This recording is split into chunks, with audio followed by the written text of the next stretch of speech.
Kami po ay nagpapasalamat sa mga nagturo at binigyan niyo po kami ng pagkakataon upang manatili sa pagganitong gawain.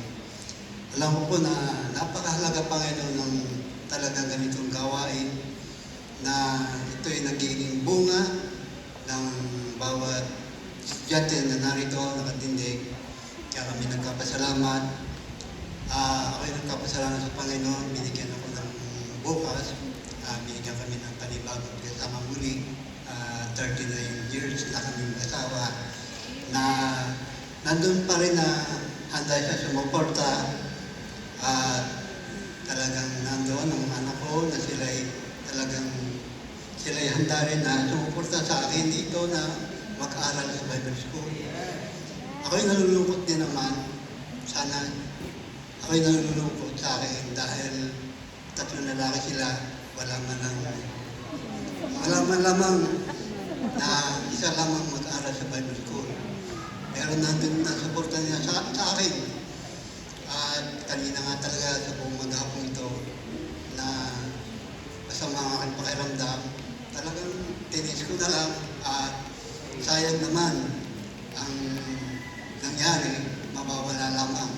Kaya ako nagpapasalamat sa Panginoon at sa mga turo at sa pastor natin na siya nagbigay nag-tiyaga para sa ganitong Bible School training. Sana sa mga tatay ang nandyan, sa susunod na pasukan ay sana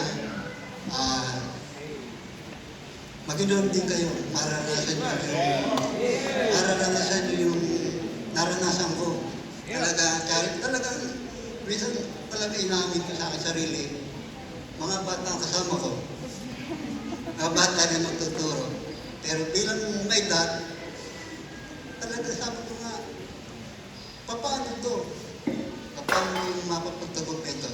Kaya ng Panginoon talaga ang lahat ng bagay na pagkakataon. Kaya ako nagpapasalamat sa Panginoon na binibigyan niya ako ng kakayahan sa Panginoon.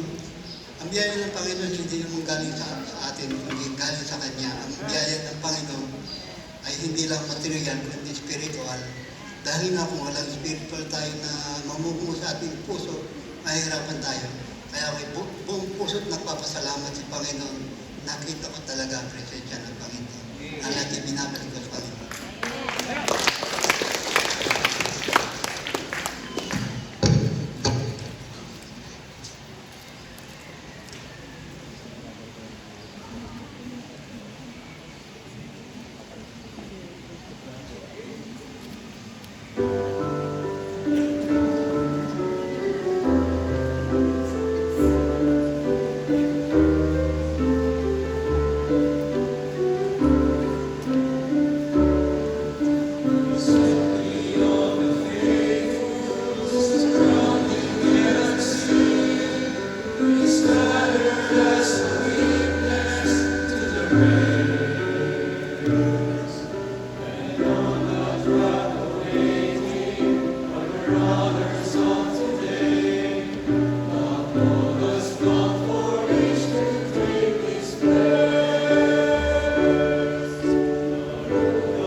Praise